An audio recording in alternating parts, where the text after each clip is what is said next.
Oriental yanig ng magnitude 7.6 na lindol. Banta ng tsunami inilabas ng PHIVOLCS.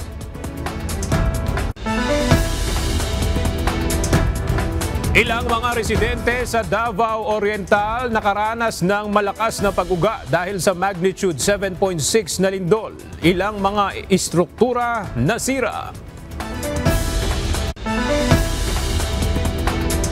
Iba't ibang mga ahensya ng pamahalaan inatasan ni Pangulong Ferdinand Marcos Jr. na magsagawa ng evacuation, emergency communication lines at medical aid kasunod ng malakas na lindol sa Davao Oriental. Suspensyon ng road reblockings iniutos ni DPWH Secretary Vince Dizon. Kasunduan para sa pagbabalik ng umano'y ninakaw na pera ng taong bayan sa flood control projects pipirmahan sa susunod na linggo.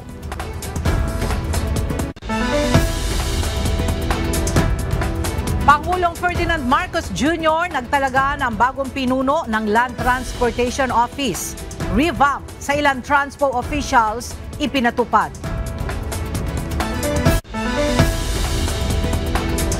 At rollback sa presyo ng langis inaasahan sa susunod na linggo.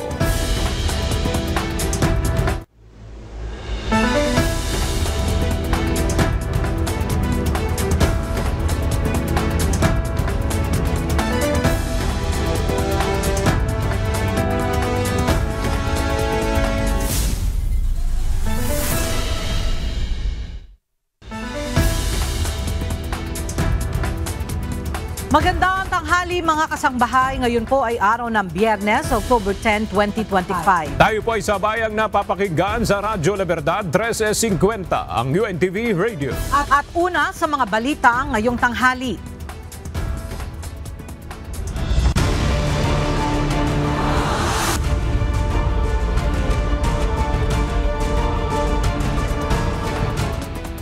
Niyanig ng magnitude 7.6 na lindol ang karagatan sa silangan ng Davao Oriental bandang alas 9:43 ng umaga ngayong araw ng Biyernes, October 10. Ayon sa PHIVOLCS, natukoy ang sentro ng lindol 62 kilometers timog silangan ng Manay, Davao Oriental na may lalim na 10 o 10 kilometro.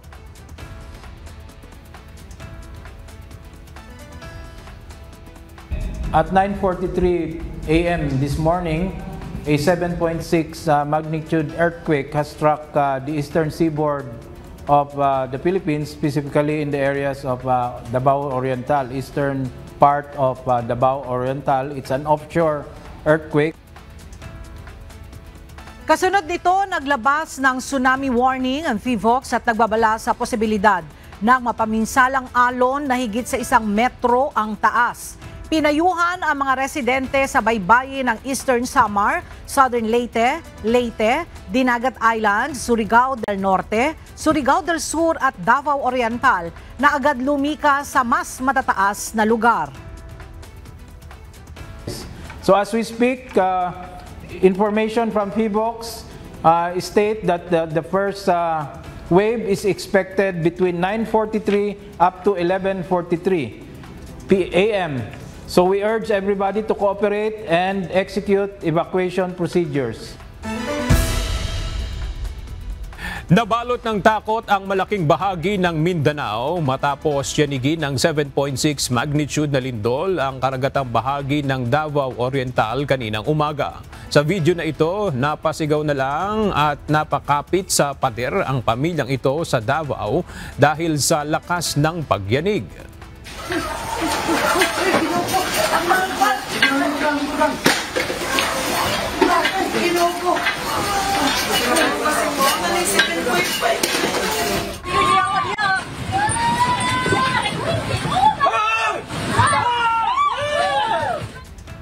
Napaupo naman sa sahig ang mga residenteng ito ng Davao de Oro sa gitna ng malakas na pag-uga. Sa lakas ng lindol,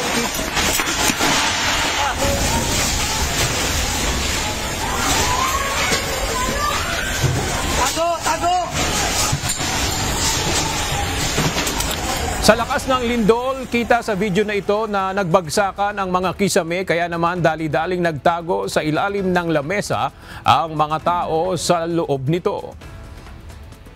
Inilabas naman ang ilang pasyente ng Davao del Sur Provincial Hospital matapos maramdaman ang lindol. Ilang estudyante rin ang kinailangang dalhin sa ospital matapos makaramdam ng pagkahilo kasunod ng pagyanig. Nasira naman ang bahagi ng Philippine Normal University Mindanao sa lakas ng lindol.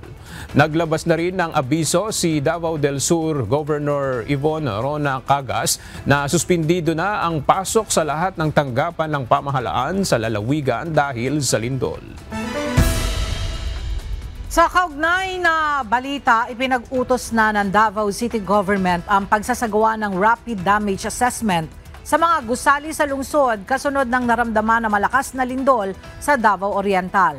Base sa advisory ng Davao City LGU, suspendido muna ang pasok sa eskwela sa lahat ng antas sa lungsod, gayon din ang mga nasa government offices, maliban na ang mga naka-duty sa frontline services.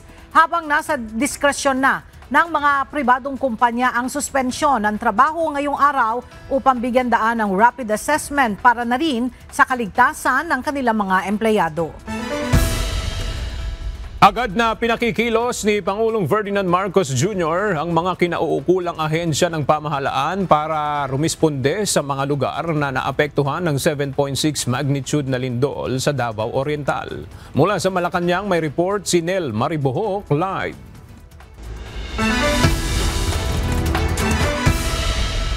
Nel, ano ang mga iniutos ng Pangulo sa mga government agency kasunod ng malakas na lindol sa Davao Oriental? Yes, agad na pinapa-assess ni Pangulong Ferdinand Marcos Jr. ang sitwasyon sa mga lugar na naapektuhan ng malakas na lindol sa Davao Oriental. Ayon kay Pangulong Marcos, inatasan na niya ang National Disaster Risk Reduction and Management Council, Office of Civil Defense, Armed Forces of the Philippines, Philippine Coast Guard at lahat ng kinaukulang ahensya na magsagawa ng evacuation sa coastal areas at pagganahin na ang emergency communication lines at makipag-ugnayan na mabuti sa local government units. Dagdag ng Pangulo, nakahanda na ang search, rescue at relief operations at agad na itong i-deploy. Nakapreposition na rin ang food at non-food items ng Department of Social Welfare and Development at nakahanda na ang Department of Health sa emergency medical assistance. Mensahe ni PBBM sa mga apektadong reyon, manatiling alerto at kumalma, lumikas sa mas mataas na lugar at umiwas muna sa baybaying dagat. Sumunod sa mga tagubilin mula sa local disaster council at barangay officials. Prioridad ngayon anya ang kaligtasan ng lahat. Ayon kay Pangulong Marcos, nagtatrabaho ng walang humpay ang gobyerno para matiyak na makarating ang tulong sa lahat ng nangangailangan. Ipagpatuloy niya ang pag-aalalay sa isa't isa at ipagdasal ang kaligtasan ng lahat ng ating mga kababayan. Yan muna ang ating update. Balik sa Iwaga. Maraming salamat, Nel Mariboho.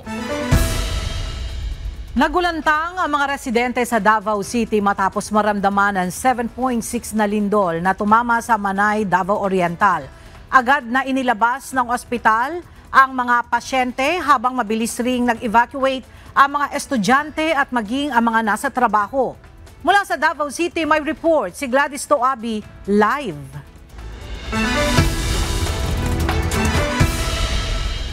Gladys, kumusta ang sitwasyon dyan sa Davao City? Ella, nagulantang nga ang mga residente dito sa Davao City matapos maramdaman ang 7.6 na lindol kung saan sentro ang Manay, Davao Oriental. At kanina nga, napansin natin ang agarang paglabas ng mga estudyante sa iba't ibang paaralan at ang mga frontliner at ang mga pasyente sa isang ospital dito sa lungsod.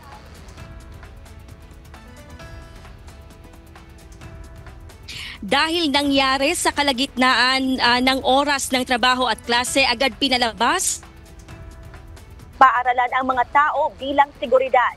Sa Southern Philippines Medical Center o SPMC, labasan ang mga frontliner at sinigurong ma-secure ang mga pasyente sa labas ng ospital. Ganun din ang mga nagtatrabaho sa mga call center. Sa isang pribadong universidad dito sa Davao City ay makikita ang unti-unting pagkahulog at pagkasira ng kisame na ikinatakot ng mga estudyante na nasa loob. Agad namang nag-anunsyo ang lokal na pamahalaan sa Davao City ng pagsuspende sa pasok ng mga pampubliko at pribadong paaralan sa lahat ng antas habang inaalam ang posibleng pinsala ng lindol sa mga gusali. May ilang lugar o barangay din dito sa Davao City ang panandaliang nawala ng kuryente. Samantala, activated na ang Mobile Command Center ng DSWD Region 11 para sa mas mabilis na monitoring at komunikasyon. Ella, sa ngayon ay patuloy ang ginagawang koordinasyon ng LGU at ng mga concerned agencies upang malaman ang maaaring lawak ng pinsala ng lindol dito sa buong lungsod ng Davao. Yan muna ang ating update. Balik sa iyo, Ella. Gladys, ilang minuto nila naramdaman ang pagyanig nitong lindol? At kung nasaan ka man, ito ba ay naramdaman mo din? Ella, nandito tayo ngayon malapit sa isang ospital dito sa Davao City, sa Southern Philippines Medical Center. Ito dito sa aking likuran kung saan mabilis nilang inilabas ang mga pasyente upang masiguro ang kaligtasan ng mga ito. At actually, Ella, hindi ko nga tansya kung gaano haba ang nangyaring lindol, pero sa pagkakaalam ko, sa ramdam ko kanina, Ella, ito yung pinakamatagal na lindol na aking na-experience. Kumbaga, at actually, Ella, hanggang ngayon, ramdam ko pa ang medyo pagkahilo at panginginig dahil nga sa nangyaring lindol kanina, Ella. At ngayon, medyo nagkakaroon tayo ng problema o challenge sa komunikasyon dahil paminsan-minsan ay nawawala-wala ang signal ng mga data dito. Ella? Alright, maraming salamat, Gladys Toabi. Sa gitna ng 4.4 magnitude na lindol na yumanig sa hilagang bahagi ng Luzon, nasubok muli ang kahandaan ng mga taga-Cordillera. Sa halip na kaba na mayani ang disiplina, pagkakaisa at malasakit sa kapwa. Narito ang report ni Grace Doctolero.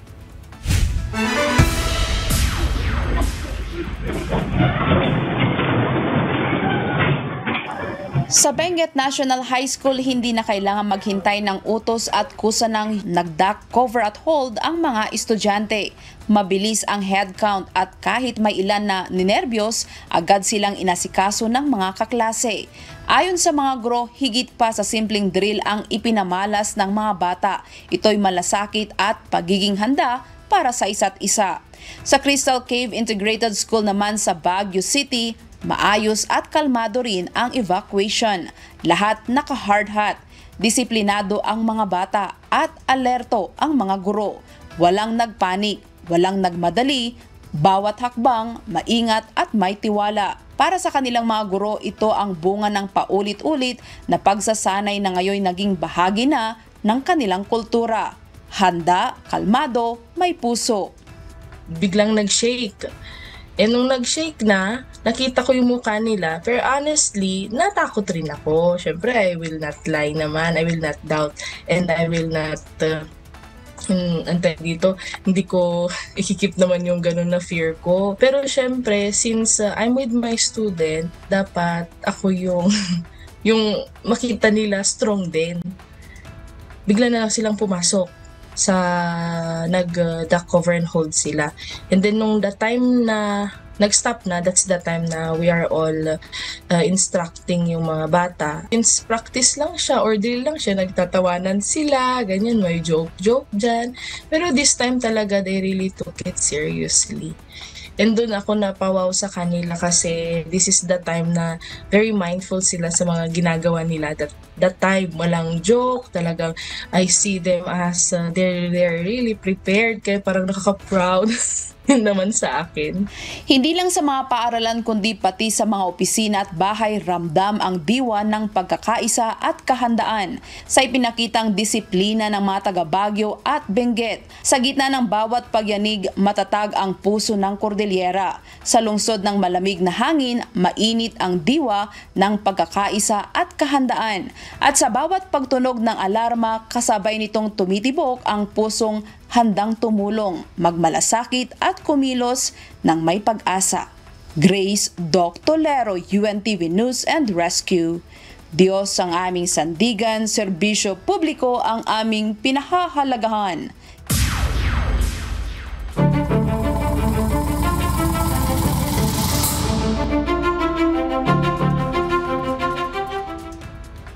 Ipinatitigil na simula ngayong araw ni DPWH Secretary Vince Dizon ang pagbubutas sa mga kalsada para muling ayusin. Nagbabala ang kalihim na pananagutin ang mga patuloy na susuway sa kautusan.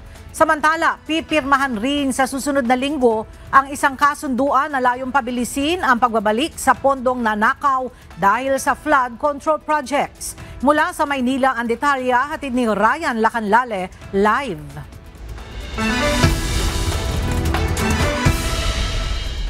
Ryan, marami bang natatanggap na sumbong ang DPWH sa mga nire-repair na kalsada kahit di naman sira?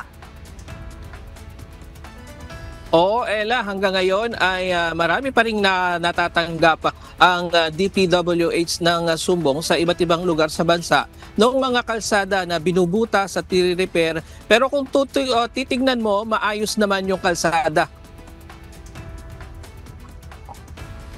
Ipinahinto na ni DPWH Secretary Vince Dizon ang reblocking sa mga kalsada o ang ilang dekada ng practice na pagbubungkal sa mga kalsada para lang ayusin ulit kahit ito ay maayos naman. Anya, pinagkakakitaan na ang pagsira, pinagkakakitaan pa ang paggawa ulit ng kalsada. So, effectively now, I will be suspending all reblocking activities. No? Pinapasuspend ko and gagawa ako ng bagong department order on reblocking. Kasi tinanong ko yan dito. In-explain sa akin, sir, kasi meron iba, kailangan talagang i-reblock. Kasi sira na. So, okay, fine. Pero, kailangan may basis tayo at gawin nating transparent sa mga kababayan natin. Bakit tayo tumitibag ng mga kalye na mukha namang maayos pa? At bakit natin ginagawa yun ulit? So I want that to be clear and I want that in a form of a DO, department order, na transparent. Kasama dito ang lahat ng kalsada mula sa National Road, Secondary Road at Tertiary Road. Hinalimbawa nito ang sumbong mula sa Bukawe, Bulacan na makikitang maayos ang kalsada pero sinira.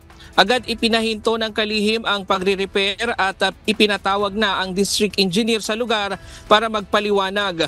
Nagsumbong din si Mayor Mailating ng Tuguegarao City tungkol sa sinisimulang butasin na maayos na kalsada kaya ipinahinto din ito agad. Sabi ng kalihim, exempted lamang sa kautusan ang mga kalsada na talagang sira na at kailangan ng ayusin. Kakausapin din ng kalihim ang mga water utilities para sa pagbubungkal ng kalsada kapag may i-repair na tubo. Hinikayat ng DPWH ang publiko na magsumbong sa kanilang website kapag may mga ganitong proyekto pa sa kanilang lugar. Babala ni Dizon, kapag iniwang nakatiwangwang ang mga kalsada na nahukay na at di sumunod sa bagong kautusan ay pananagutin ang mga ito. Talagang masisisanti sila talaga. Pagka hindi sila sumunod dito at nagtuloy-tuloy sila kahit na pinasuspend ko na, o kaya hindi nila, iniwan nilang nakatiwangwang dyan, tapos maka-aksidente yung mga kababayan natin. Pasensyahan tayo dito. Talagang masisisanti sila dyan. Makakasuhan pa sila. Samantala sa susunod na linggo, nakatakdang lumagda sa kasunduan ng DPWH sa AMLAC, PCC at Insurance Commission para sa pagpapabilis ng pagbawi ng mga pera ng taong bayan. Kahapon na inanunsyo ng AMLAC na ang ikalimang freeze order mula sa Court of Appeals. Sa ngayon, umabot na sa 1,600 account ang na-freeze ng gobyerno. Katumbas ito ng mahigit 4 billion pesos na halaga. Pero madaragdagan pa ito ayon sa kalihim.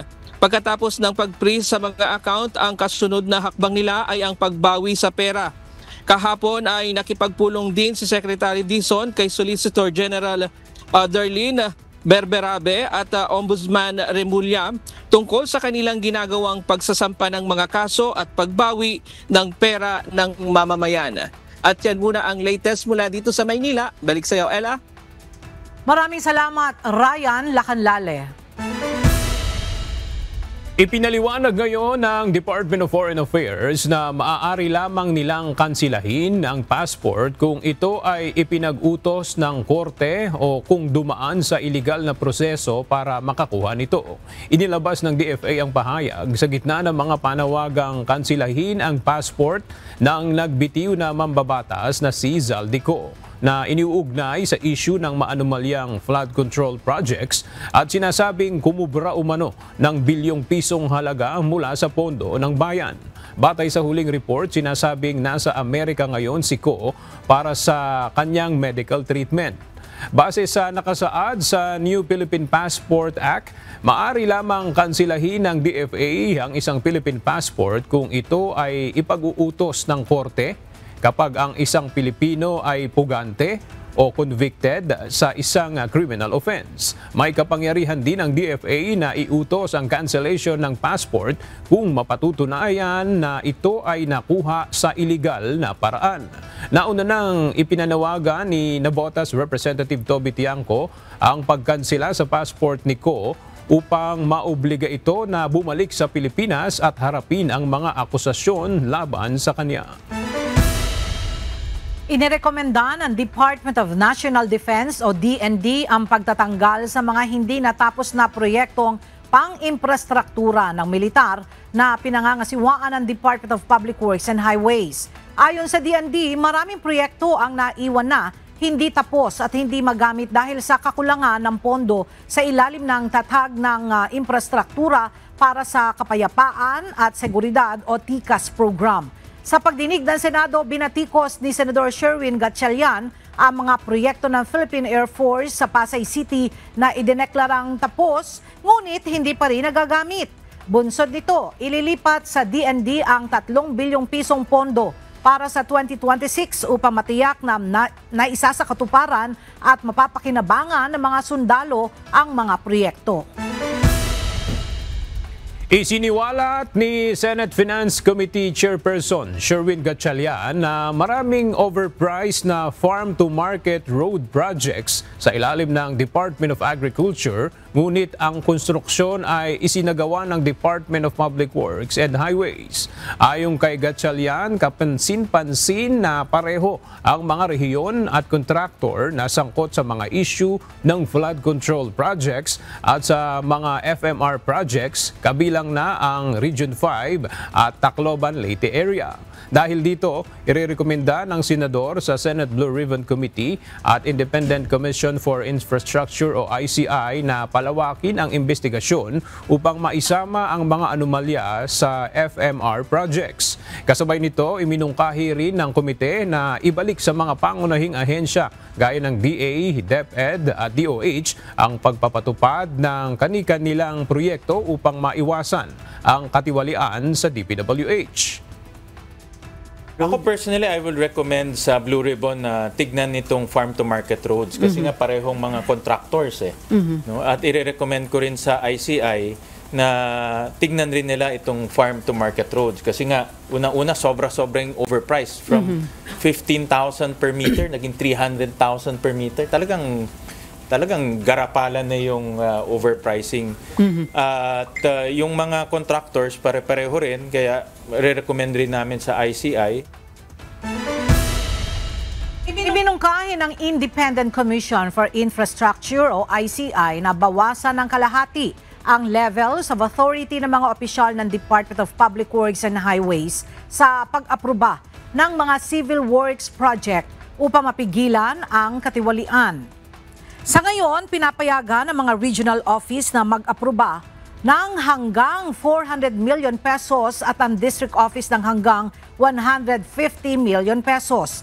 Bugkahin ng ICI, ibaba ito sa 200 million pesos at 75 million pesos. Kasabay nito, iniulat ng DPWH Secretary Vince Dizon na 421 ghost flood control projects ang natukoy sa buong bansa mula sa mahigit 8,000 na proyekto na na-validate na ng ahensya. Ayon sa ICI, patuloy ang kanilang masusing investigasyon sa tulong ng AFP, PNP at DepDev upang mapabilis ang pagbusisi at masiguro ang pananagutan sa mga maanumalyang proyekto. So ang suggestion ng ICI is kalahatiin to, no? Para sa ganun ay makontrol natin ang procurement ng DPWH ng civil works. Umaasa ang ilang kongresista na maipapasa rin sa Kamara ang resolusyong magbubuka sa publiko ng bicameral conference para sa 2026 budget. Noong Agosto pa nang i-adapt ng Senado ang isang resolusyon na naglalayong buksan ang budget process. Ang detalye sa ulat ni Rosalie Coz. Nakabinbin pa sa Kamara ang mga resolusyong naglalayong buksan sa publiko ang Bicameral Conference Committee hearings kaugnay ng national budget. Sa Senado, ini-adapt na ang Senate Concurrent Resolution No. 4 noong Agosto. Layo nitong isulong ang transparency at accountability sa pagpasa sa panukalang pambansang pondo. Kabilang na ang pagbibigay sa publiko ng access sa Bicameral Conference Committee meetings sa pamamagitan ng digital live streaming. Naniniwala si House Deputy Majority Leader at Lanao del Sur 1st District Representative Sia Alonto Adjong na isa ring Vice Chairperson sa House Committee on Appropriations na maipapasa rin sa Kamara ang kahalintulad na resolusyon. Ito ay lalo na't nagsimula ng ipatupad ang reforma sa budget process sa Kamara ngayong 20th Congress. I hope so. So again, that's a decision of the leadership. I'm pretty sure Chairperson Mika Swansing would also want to have that the setup, no? Because she really is eager. In every time that we have the BARC meeting and the budget deliberation, she really is eager to maintain transparency in the process, in the discussion. Ayon naman kay House Deputy Minority Leader at Akbayan Party List Representative Percy Sandanya, kung hindi mabubuksan sa publiko ang Bicameral Conference Committee meetings para sa 2026 budget, tiyak na magagalit ang publiko. Kung hindi magbubukas ang BICAM sa publiko, lalo magagalit ang taong bayan. Kasi nakita natin na parang talagang third chamber itong BICAM at in fact napakamakapangyarihan niya. Ang nangyayari na overturn nga kahit yung mga agreements at yung mga decisions na ginawa ng dalawang chambers that we have. So the open BICAM is an important step towards transparency and winning back the people's trust pagdating sa ating budget process. Naging kontrobersyal ang Bicameral Conference Committee para sa 2025 budget dahil sa aligasyon ng insertions na nagpondo umano sa mga maanomalyang flood control projects. Closed-door meeting ang BICAM kung saan nire-reconcile ang pagkakaiba sa bersyon ng budget bill ng Senado at Kongreso. Rosalie Coz, UNTV News and Rescue. Diyos ang aming sandigan, serbisyo publiko ang aming pinahahalagahan. Isasalang na sa ikalawang pagbasa sa plenaryo ng Kamara ang 2026 National Budget Bill. Sa Lunes na target, ipasa ang panukalang pambansang pondo para sa susunod na taon. Mula sa House of Representatives, nagbabalik si Rosalie Coz live.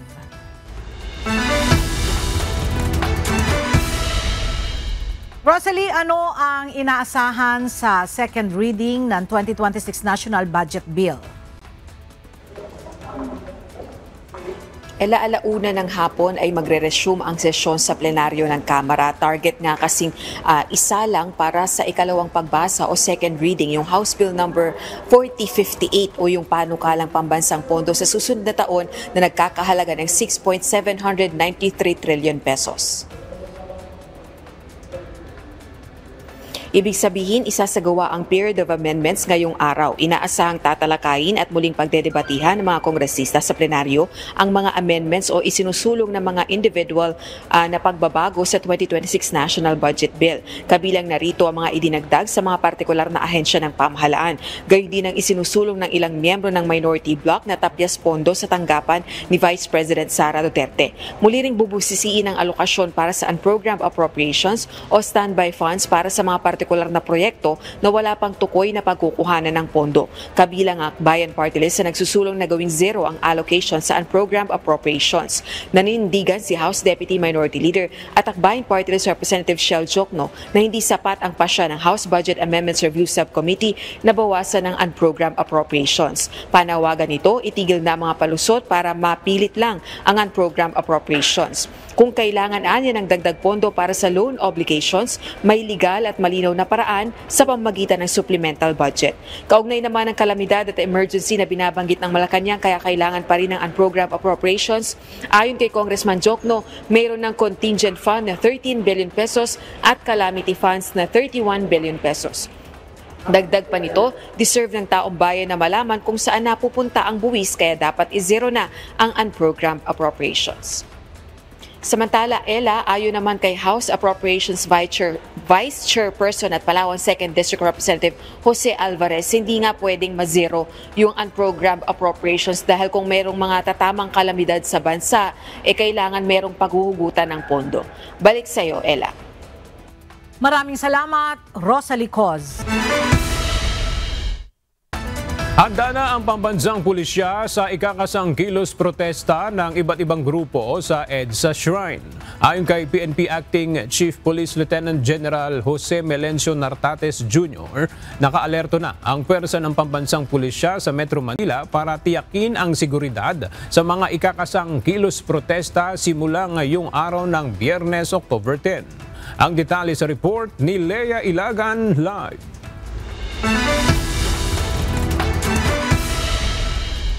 Yes, Leia. Magandang tanghali sa iyo, Aga. Bagamat walang namomonitor na anumang banta sa seguridad ang Philippine National Police para sa mga ikinakasang protesta ng iba't ibang grupo sa Metro Manila simula ngayong araw, October 10, hanggang sa mga susunod pang Biyernes hanggang November 30. Sinabi ni PNP Acting Chief Police Lieutenant General Jose Melencio Nartates Jr. na naglatag na ng plano ang PNP para sa maliliit at malawakang pagtitipon at protesta. Pinatitiyak din ni Acting Chief PNP sa mga ground commanders ang pagsasagawa ng regular adjustments depende sa sitwasyon. Pahigpit-an niya niyang pinababantayan sa mga tauhan ng PNP na dapat na hindi na maulit ang sakitan na nangyari noong September 21 protest. Agdag ni General Nartates, bagamat naiintindihan nila ang hinaing ng taong bayan para sa katotohanan at justisya laban sa katiwalian. Nanawagan din ito sa mga magpuprotesta na gawing payapa ang kanilang pagkilos at igalang ang karapatan ng bawat isa. Tiniyak naman ng pinuno ng PNP na magpapatupad sila ng maximum tolerance. Aga? Maraming salamat, Lea Ilagan.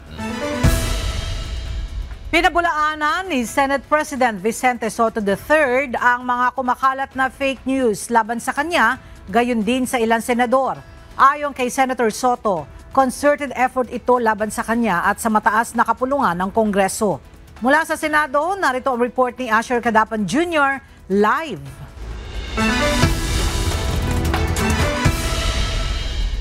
Asher, may tinukoy ba si Senador Soto kung sino ang kung sino ang posibleng nasa likod ng anyay concerted effort laban sa kanila? Ella, your guess is as good as mine. Yan mismo yung sagot ni Senate President Vicente Soto III. Kaugnay nga na kung sino ang nagpapakalat ng mga fake news laban sa kanya at sa ilan pang mga senador.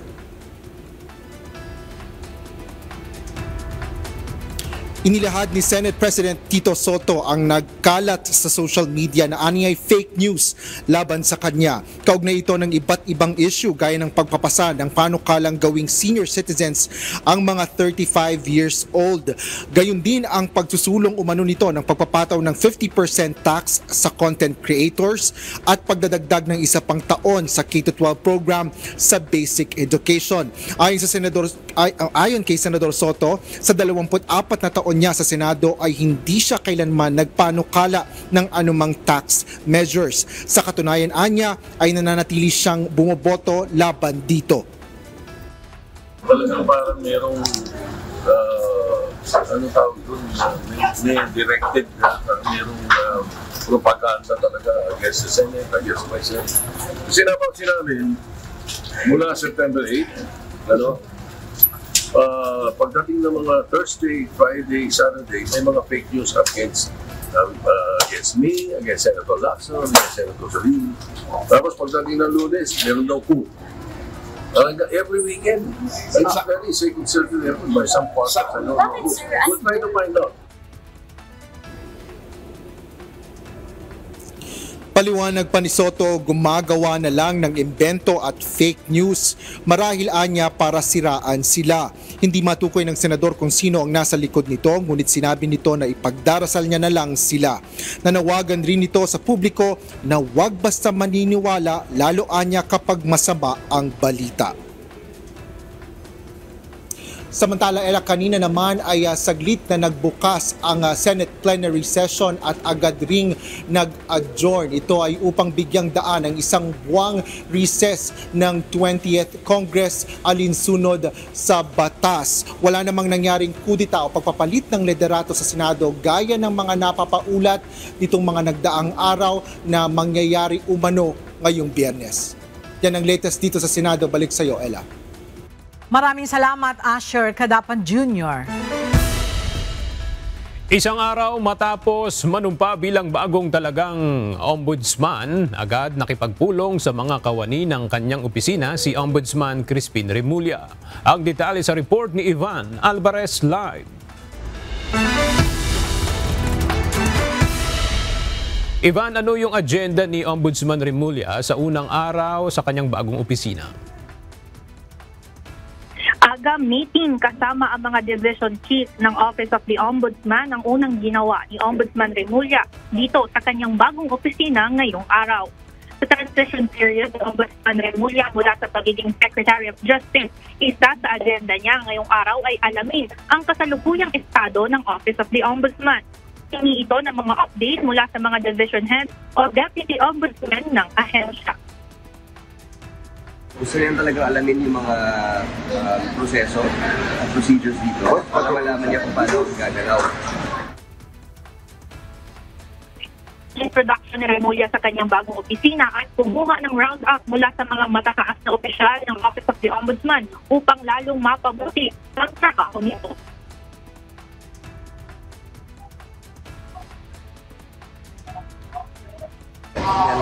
Of course, as his first acts, meron niyang iibahin din, may gusto siyang proseso na, and then obviously, we will already start to discuss yung mga significant cases.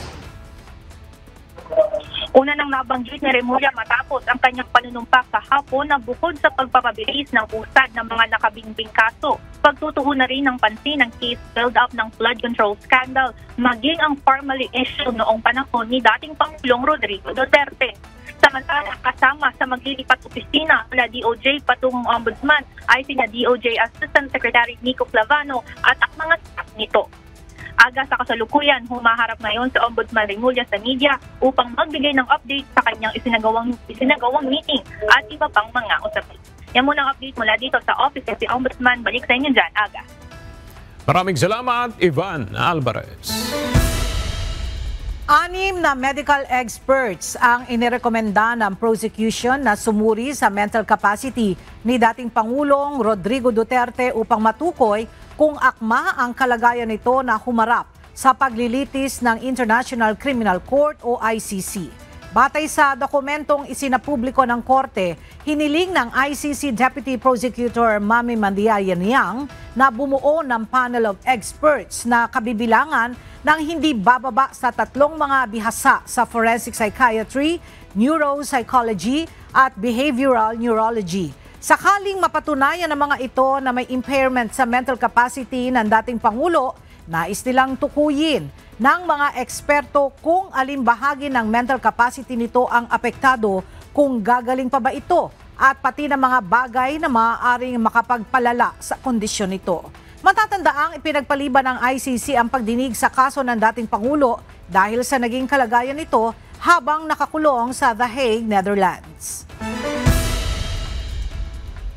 Kinumpirma ng Department of Migrant Workers na nakauwi na ngayong Biyernes ang Filipino seafarer na nasaktan sa pag-atake ng Houthi sa MV Minerva Yacht sa Red Sea matapos bumuti ang kalagayan nito. Ayon kay DMW Secretary Hans Leo Kakdak na kasalukuyang nasa Djibouti, East Africa, nakahanda na ang lahat ng arrangements para sa ligtas na pag-uwi ng marino. Kasama rin ni Kakdak sa Djibouti ang pamilya ng nasawing seafarer na pinasalamatan ang pamahalaan sa tulong at suporta sa gitna ng kanilang pagdadalamhati. Tiniyak ng DMW at ng Embahada ng Pilipinas sa Cairo na patuloy ang koordinasyon sa gobyerno ng Djibouti upang mapabilis ang repatriation ng labi at mapangalagaan ang kapakanan ng mga apektadong Pilipino. Magkakaroon ng ilang pagbabago sa mga mamumuno sa ilang mga ahensya na nakapailalim sa Department of Transportation. Ngayong araw, inianunsyo ng Malacanang ang pagkakatalaga kay Marcos Lacanilao bilang bagong chief ng Land Transportation Office. Si Lacanilao ay dating nagsilbi bilang Special Envoy for Transnational Crime. Samantala, ililipat naman bilang chairman ng Land Transportation Franchising and Regulatory Board o LTFRB si Attorney Vigor Mendoza na dating nasa LTO. Habang nailipat din ng assignment si LTFRB Chairman Teofilo Guadis na magiging bagong chair ng Office of the Transportation Cooperative. Batay sa pinakabagong survey ng Social Weather Stations, 34% ng mga Pilipino ang madalas makaranas ng stress sa araw-araw, mas mataas kaysa 27% noong 2019. 53% ng mga respondent ang nagsabi na pera ang pinakamalaking sanhi ng kanilang stress.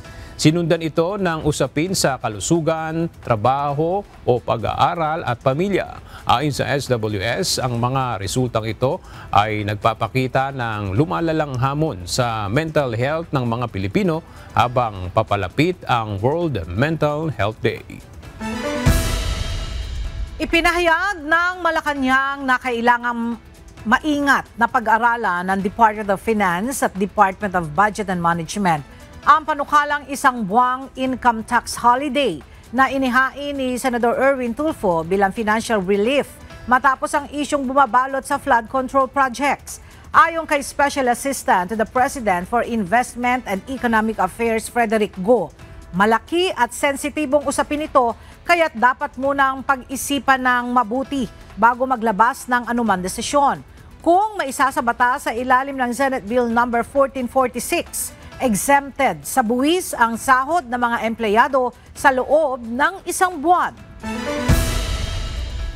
Sisimula na sa October 20 ang voter registration para sa barangay at sangguniang kabataan elections ayon sa Commission on Elections. Tatagal ito hanggang May 18 sa buong bansa, maliban sa Bangsamoro Autonomous Region in Muslim Mindanao o BARM, kung saan magsisimula ang registration sa May 1. Paliwanag ni COMELEC Chairman George Erwin Garcia, hiwalay itong itinakda upang maiwasan ang kalituhan sa mga botante ng BARM na may parliamentary elections sa Marso. Tinatayang aabot sa 1.4 na milyong aplikante ang aasahan ng COMELEC sa 7 buwang registration period para sa halalang nakatakda sa December 2026. Nakatakdang simulan ng Department of Social Welfare and Development at ng National Council on Disability Affairs ang nationwide scale-up ng Unified ID System para sa mga persons with disabilities o PWD sa October 13. Ayon kay DSWD Assistant Secretary Johannes Paulo Acuña, target ng ahensya na mairehistro ang humigit kumulang 200,000 na PWD sa buong bansa sa ilalim ng bagong sistema. Ang digital ID ay may QR code na maaaring i-scan para sa mabilis na verifikasyon at magiging accessible sa pamamagitan ng mobile app o web portal. Layunin ang proyekto na labanan ang paggamit ng peking PWD IDs at maisulong ang mas inklusibong mga programa para sa mga PWD. Nagbabala ang Department of Trade and Industry o DTI sa publiko na maging maingat sa mga product reviews na nababasa sa online shopping platforms. Ayon sa DTI Consumer Protection and Advocacy Bureau, dapat bantayan ang mga komento na magkakapareho o may mali sa grammar at spelling dahil maaaring AI-generated ang mga ito. Naglabas din ang DTI ng decision pause checklist para tulungan ang mga senior citizens na maging mapanuri at iwasan ang mga online scam. Tiniyak ng ahensya na patuloy itong nakikipag-ugnayan sa iba't ibang tanggapan upang maprotektahan ang mga mamimiling Pilipino. Patuloy ang pakikipag-ugnayan ng Department of Trade and Industry sa mga manufacturers na huwag nang magtaas ng presyo ng holiday food items ngayong holiday season. Ayon kay DTI Secretary Cristina Roque, bagamat umaapela ang ilan sa dagdag presyo, patuloy ang pakikipagnegosasyon ng ahensya upang mapanatiling stable ang presyo nito sa pamilihan. Narito ang report ni Mia Alonzo. Habang papalapit ang holiday rush, unti-unti na ring tumataas ang posibilidad ng pagmahal ng mga pangunahing holiday food items. Kaya naman patuloy na nakikipag-ugnayan ang Department of Trade and Industry sa mga manufacturer upang himukin silang huwag munang magtaas ng presyo ngayong holiday season.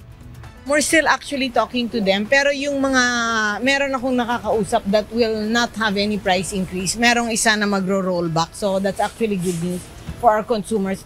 Isa ang ham sa nakikitang magkakaroon naman ng rollback sa presyo habang patuloy naman ang pakikipag-ugnayan sa iba pang mga producer. Ayon kay DTI Secretary Cristina Roque, dahil inaasahang peak season at tataas ang demand, hindi na aniya bago kung magkakaroon ng demand sa price increase ang mga ito. Actually, every year they always ask for an increase, di ba? Parang normal na ata yun na hinhiling nila. But this time we're really requesting them that no price increase for the consumer. Gayunman, isa sa mga estratehiyang hinihikayat ng DTI sa mga mamimili ay ang maagang pamimili ng mga holiday food items upang makaiwas sa posibleng pagsipa ng presyo sa peak season.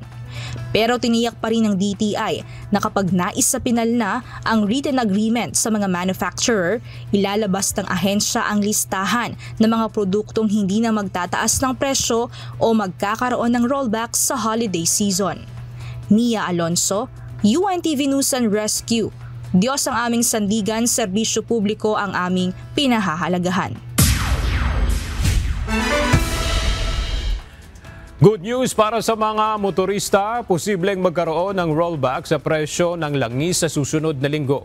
Base sa pagtaya ng DOE Oil Industry Management Bureau, posibleng magkaroon ng nasa 54 centavos na bawas sa presyo ng diesel, habang 17 centavos naman ang inaasahang rollback sa presyo ng gasolina at bawas na 47 centavos sa kerosene. Ayon sa DOE, ilan sa mga dahilan ng rollback sa presyo ng mga produktong petrolyo ay ang oversupply at dagdag na US inventory. Gayun din ang Phase 1 ng pagkakasundo ng Israel at Hamas na wakasan na ang gera sa Gaza, pati na ang pag-shutdown ng US government. Sa Lunes, iaanunsyo ang final oil price adjustment na ipatutupad naman sa araw ng Martes, October 14.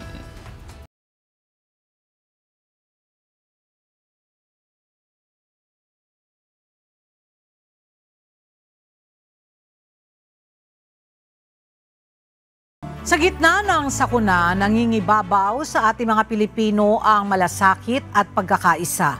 Matapos ang malakas na lindol sa lalawigan ng Cebu kamakailan, bumuhos ang tulong para sa mga naapektuhan at isa sa mga grupong naghatid ng tulong ay ang Members Church of God International o MCGI. Narito ang report ni Gladys Toabi.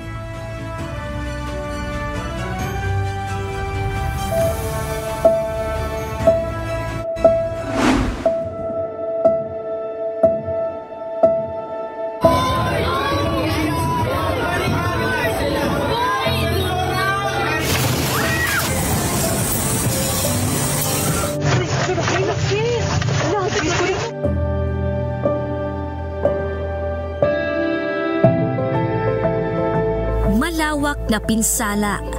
At maraming bahay na nasira ang iniwan ng magnitude 6.9 na lindol sa lalawigan ng Cebu. Marami ang naantalang kabuhayan at may ilang buhay ang nawala. Sa ganitong pangyayari, higit na kailangan ang pagkakawang-gawa.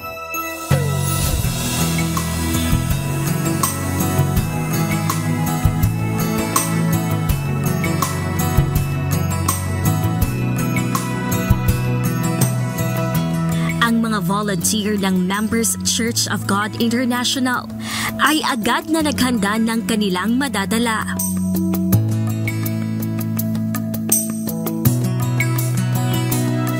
At mula sa Cebu City proper, ilang oras ding nagbiyahe ang mga ito patungo sa mga lugar na lubhang naapektuhan ng lindol sa Bugos City, Daan Bantayan, Tabuelan, Tuburan at San Remigio upang mamahagi ng relief goods at malinis na tubig na maiinom para sa mga apektadong residente.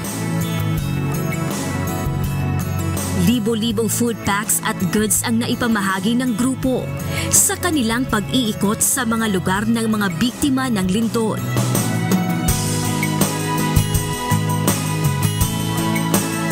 Bukod dito, tumugon din ang MCGI sa panawagan ng Department of Social Welfare and Development o DSWD na karagdagang pwersa sa repacking ng family food packs upang mapabilis ang paghahanda ng tulong para sa mga naapektuhang pamilya. Yung isang paggawa natin o paggawa ng sama-sama ng samahang ito ay contagious siya, nakakahawa. Wala man tayong malaking pera na maitulong kahit yung workforce mo, yung lakas na pag-repack ng mga relief goods ay malaking bagay po yun at masaya po sa kalooban. Kumbaga, hindi lang po tayo nakakatulong, pati yung sarili natin parang nalilift up, no, na masaya ka na gumagawa. Practically naman po, medyo kapos po tayo sa financial, pero sa tulong at awa ng Diyos naman po, binigyan tayo ng lakas at oras. Kaya ngayon, pagkakataon na po yun na makabahagi. Magawa po. The thought po kasi na makatulong po sa mga nasalanta ng lumindol po, yung nag-inspire po sa akin at tumulong po rito ngayon. For me, this is my first time po kasi sis, and it's very exciting po. It's so fulfilling kasi na parang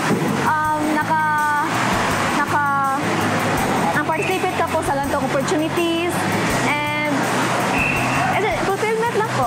Makabahagi po sa mabubuting gawa. Magkaisa tayo sa ating paglilingkod. Kapit kamay, kapit isip, di dapat mapagod. Gladys Tuabi, UNTV News and Rescue. Diyos ang aming sandigan, serbisyo publiko ang aming pinahahalagahan.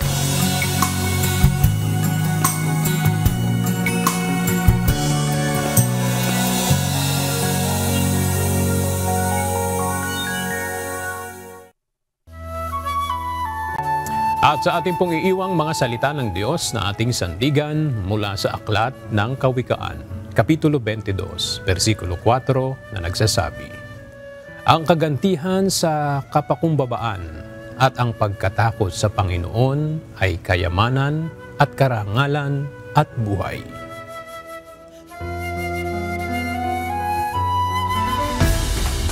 At yan ang mga balita ang aming tinutukan at inaksyonan. Dahil sa aming pagbabalita, una ang pagkalinga sa kapwa. UNTV C News, may balita saan mang panig ng daigdig.